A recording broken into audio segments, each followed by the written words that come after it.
Tantor Audio, a division of Recorded Books, presents Around the World on a Bicycle by Fred A. Birchmore. Foreword by David V. Herlihy. Narrated by L.J. Ganser. Foreword to the 2020 edition. David V. Herlihy. Early on in this millennium, when I was researching my book, Bicycle, the History, I borrowed an original copy of Fred Birchmore's book, Around the World on a Bicycle, from my local library in downtown Boston.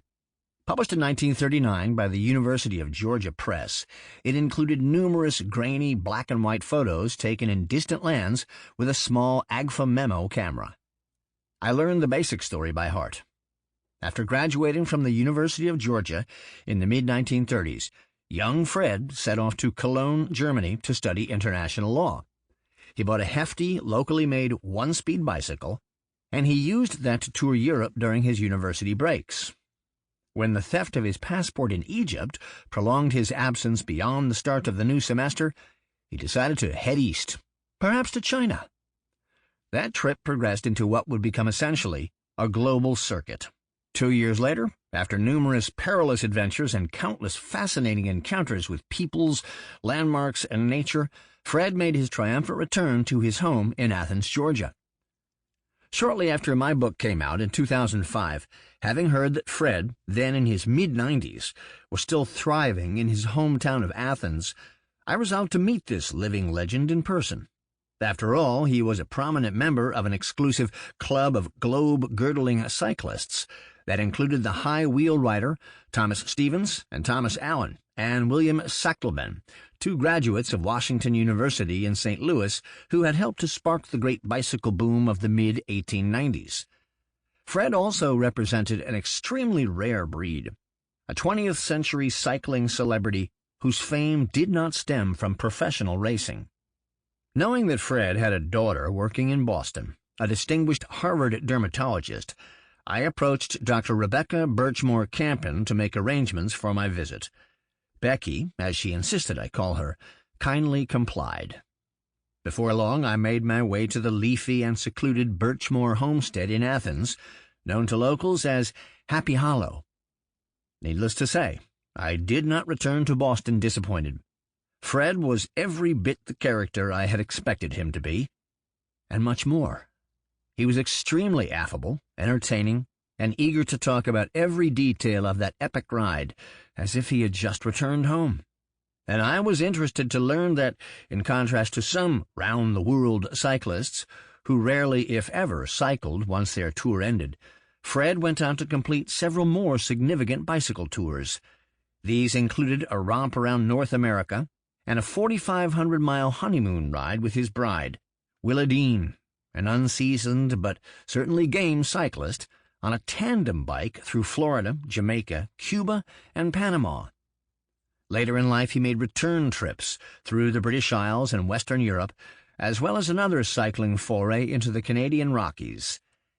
And yet, cycling was only one of many athletic activities that Fred would practice virtually his entire life. The long list included regular workouts at the gym, marathon hiking expeditions, and performing handstands to amuse the public. In his midlife, he was in many respects decades ahead of his time when he went on 5-mile dawn runs, before many of his cohorts had even lit their morning cigarettes. While in his 70s, Fred virtually hand-built a massive stone wall enclosing several acres of his residential property. Professionally, Fred practiced real estate law. But first and foremost, he was a family man who, along with the charming Willa Dean, raised 4 athletic and intellectually curious children. He also devoted himself generously and enthusiastically to community service, for which he would receive many awards and honors. A bird lover, he organized the Athens Bird Club, along with renowned ecologist Eugene Odom, and helped to designate Athens as a bird sanctuary. He sang in his church's choir, and he taught folk dancing at community centers. He did volunteer work for both the Boy and Girl Scouts organizations, and for the North Georgia Methodist Conference at Camp Gleason near Dahlonega. A dynamic member of the Athens Kiwanis Club, he was elected to serve as its statewide lieutenant governor. He frequently gave popular lectures not only on his travels, but also on many topics related to his profound love of nature and his advocacy of a healthy lifestyle. As the years rolled by, I would occasionally think of my visit with Fred and his long-ago adventures on his 42-pound Reinhardt bicycle, which he lovingly nicknamed Bucephalus, after Alexander the Great's horse. It now resides at the Smithsonian Institution. Those recollections intensified once I got to writing a book about Frank Lenz, another young American who, some 40 years before Fred's adventure, had likewise set out to circle the globe on his wheels. In the Lenz case, however, there would be no happy ending. In May 1894, 2 years into his journey, with only Europe left to cross, the German-American from Pittsburgh disappeared in Turkey under mysterious circumstances. Neither his remains nor his bicycle were ever found. Had Fred ever heard of the Lenz tragedy, I wondered, when he gleefully threw caution to the winds and set off to pedal around the globe?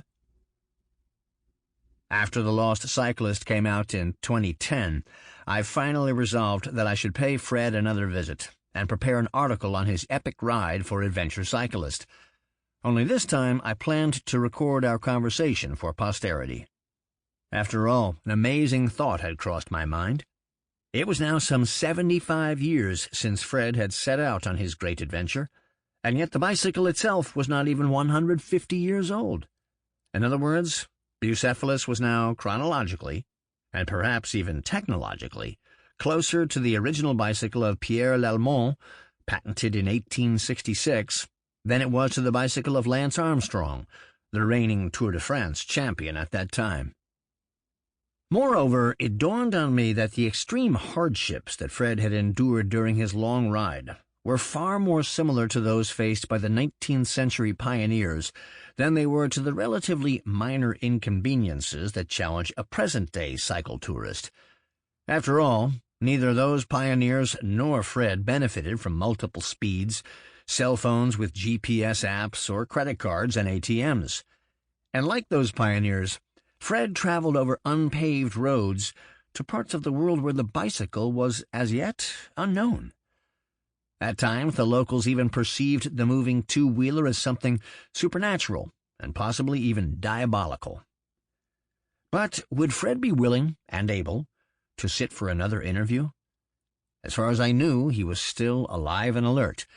Yet, given that he was rapidly approaching the century mark, perhaps even he was finally beginning to show his age?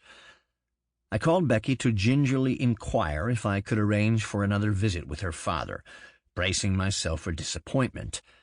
Sure enough, I could sense some hesitation in her voice. Then she explained an essential caveat. I would have to schedule my visit around Fred's daily workouts at the YMCA.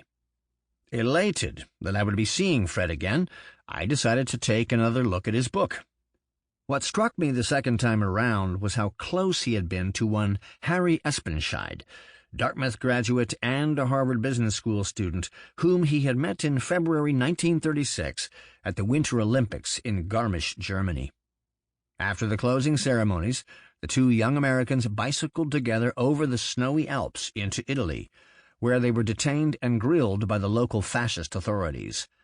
On they went, down the picturesque Yugoslavian coast. Then they intermittently traveled together all the way to Egypt. Even after they finally parted, they kept in touch by mail for several years. I figured that I could easily find out Harry's fate, given his distinctive last name and the emerging powers of the Internet. Then I would have something of interest to tell Fred. And, sure enough, I was quickly on Harry's trail. Yet I did not find the one thing that I expected would jump right out at me: his obituary. On Facebook, I found a man whom I suspected was Harry's son, and I sent him a delicately worded inquiry. "Dad is still alive," he replied, to my astonishment. Unfortunately, however, Harry had dementia, and his family felt that he would not be able to do a video chat with Fred during my upcoming visit to Athens, as I had proposed. Still, I could at least let Fred know that Harry was alive and fill him in on what Harry had been up to during the 3/4 of a century since the two of them had parted ways in Cairo. Once the details of my visit to Athens were set, I flew to Atlanta, where I met up with my good friends Buck and Judy Peacock, who reside there.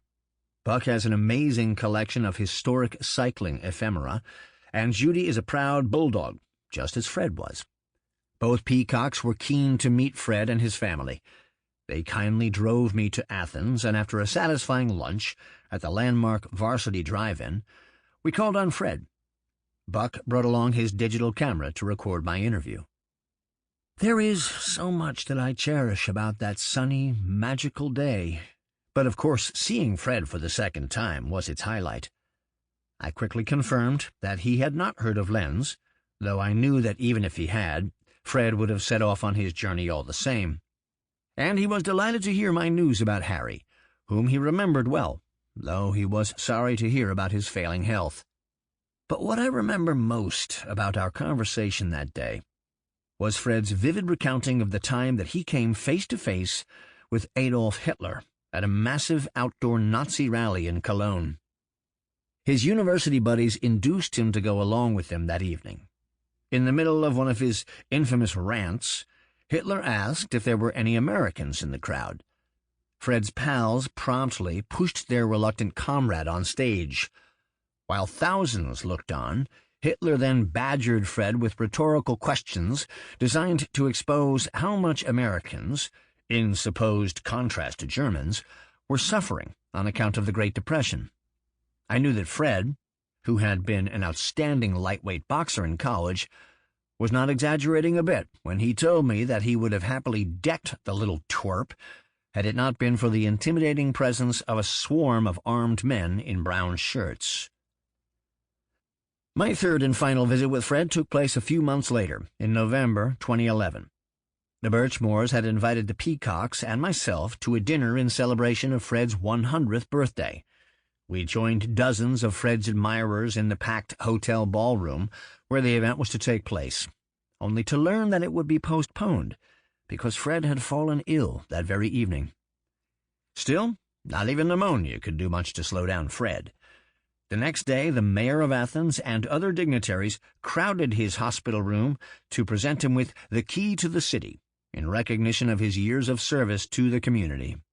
And Becky kindly allowed the Peacocks and myself to hold our own bedside chat with Fred. Fred was still so full of life and so sharp of mind that his condition seemed to me but a temporary setback. This, after all, was a man who had playfully injected "if I die" into one of our conversations, knowing full well that I would need a moment's reflection before chuckling. And true to everyone's expectations, within a few weeks, Fred was back to driving himself daily to the local Y for workouts, a routine he would continue until only a few weeks before the Grim Reaper finally claimed him on April 15th, 2012. Naturally, I was terribly saddened when I got the jolting news from Michael Deem, my editor at Adventure Cyclist, who had just filed my article on Fred's historic ride. It was deeply disappointing to think that there would be no 101st birthday for Fred, and that he would not be able to read my article. Still, I was extremely grateful to have had the opportunity to meet such a remarkable and admirable individual. I thought back to the spot-on words that Harry had written to his old friend in a letter that I had found in the Georgia Historical Society archives. At that time, both were actively engaged in the terrible global conflict that they had seen coming during their blissful days touring Europe together. "I have often thought, Fred," Harry wrote in his closing, "that if anyone has lots of zip and zest for life, you sure have it, and I know darn well that you are going to get the most out of life." Even after Fred passed, I found it impossible not to think back fondly on my visits to Athens and the time that I had spent in his company. So when the University of Georgia Press asked if I would be willing to write a foreword to this reissued edition of his book, I eagerly accepted. I am delighted to know that Fred's round-the-world narrative will now be available to new generations in print format. Readers will not fail to notice, however, that Fred, like his 19th-century predecessors, Stevens and Lenz, and even the non-solo writers, Allen and Sackleben, frequently flirted with danger, if not outright disaster. When we hear the frequent reports of present-day extreme adventures that go terribly wrong, such as climbs up Mount Everest, it is tempting to conclude that the victims had taken foolish and reckless risks. Might not the same be said of Fred and his fellow round-the-world cyclists? And if so, does that tarnish their respective stories in any way? I certainly would not want to pass judgment on those who seek adventure in any age. At the same time, however, I would not want to have to defend the wisdom of every tactical decision that these cyclists made en route. What I would suggest, though, is that these adventures offered a distinct and overarching benefit that went far beyond mere thrill-seeking or self-gratification. The experiencing of diverse cultures and climates in an intimate way that only a cyclist enjoys. Two admirable traits that all these cyclists had in common were, first, a willingness to live like the locals, and second, an implicit trust in the fundamental goodness of humanity. Their lives, after all, were essentially in the hands of their hosts, even if they chose to carry a weapon. Fred, alone among the aforementioned cyclists, did not. In the times and places they traveled, they could hardly expect a timely intervention from home whenever a crisis developed. Indeed, it is interesting to note that both Lenz and Birchmore, in their darkest moments, came to similar uplifting conclusions about the universality of human empathy. For Lenz, his epiphany came in Yichang, in the heart of China, in the spring of 1893. He had been chased and cornered in a field by hostile peasants, armed with pitchforks. It suddenly occurred to him that his only hope for survival was to create an amusing distraction by performing tricks on his bicycle. The ruse worked brilliantly. At first, a few of his persecutors erupted in laughter, and soon the mob's menacing mood mellowed. Lenz was allowed to continue his journey unmolested. He told a journalist afterward that he hoped his trip would prove that there is a fraternal feeling among the human race, besides the natural love of self, and that with civilizations comes tolerance and a more sympathetic appreciation of fellow men of all nations. Fred reached a similar conclusion in Egypt on a Cairo-bound train in the spring of 1936. Some days before, while he slept on a beach near the Red Sea, a thief had discreetly slid open his backpack to steal his passport, $300 in cash and traveler's checks. Desperate and penniless, he boarded a crowded train to head back to Cairo, where he could apply for a new passport and await the reimbursement of his checks at the American Express Company office. When word passed around that I was not one of those brain-cracked millionaires roughing it for the novelty, but broke like the rest of them, Fred recounted in his book, I was immediately showered with sincere sympathies and offers of material gifts. Still, one might fairly ask, why is the tale of Fred's long-ago lark a compelling read today? I would submit that, first, it is a fascinating period piece set in a unique and tumultuous time in world history, one that is rapidly fading from living memory. And second, perhaps even more importantly, while the narrative describes what was no doubt a life-altering experience for Fred as an individual, it also gives inspiring and timeless testimony to the eternal valor of youth. Indeed, it affirms that some of life's greatest rewards are attained only through aspirations, sweat, and perseverance. Fred's story presented here also reminds us that we gain a deeper appreciation of this often troubled world when we tour it by bicycle. As Fred himself put it, the best things in life are free. A bed in God's great out-of-doors, fresh air, sunshine, moonlight raining down from a cloudless sky, wind rustling in the palms, waters lapping the riverbanks, frogs croaking, birds singing, the laughter and gaiety of children, and the joyous companionship of Bucephalus. Forward to the 1997 edition. When my father bicycled from Norway to Saigon in 1935 and 1936, he found a world quite different from today's cosmopolis. The far corners of the earth not merely seemed, but truly were remote. Many regions were isolated by poor roads, by illiteracy, and by limited communications systems. By this isolation, disparate cultures retained their ancient customs and manners. Changes evolved at an erratic and slow pace. Cars were a rarity abroad, and correspondence was primarily by post or by spoken word, for radio was yet in its infancy. It was a hazardous time to be abroad in a world stirred by political unrest. Travel was limited to the privileged. Those who ventured into newly accessible but still uncharted lands were the brave, the reckless, and the truly adventurous. These travels and adventures on a bicycle were undertaken in the spirit of Lindbergh, of Admiral Byrd, and of Amelia Earhart, in a time when the great heroes were adventurers. The literary style of the book is consistent with the inherent romanticism of that era. Some of these adventures are so fabulous as to seem fantasy, and there are some who have doubted the veracity of our father's adventures. But we who have accompanied him on many of his later travels can attest to them, and to his remarkable strength and endurance, his uncanny ability to find adventure, and his wonderful way of making friends with all along his way. Melinda Birchmore Music, M.D., Ph.D., January 12, 1996. I've biked through cold, I've biked through heat. I've baked my brain and I've frozen my feet. I've bucked through wind, I've bucked through rain. I'll never buck a bike round this tough old world again. Preface. That I should take it into my head to cycle around the world was not at all surprising to parents and friends acquainted with my past life. Though an almost helpless invalid and sissy for the first 10 years of life, and afraid to let mother get out of my sight, nature seemed to have endowed me with more than the usual amount of wanderlust inherent in every normal person. At the age of 2, I started out on foot around the world.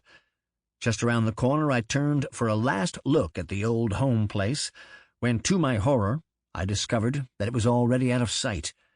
In terror I retraced my steps and ran screaming into Mother's sheltering arms. At the age of 10, my first real adventure away from home was almost as disappointing as that 8 years earlier.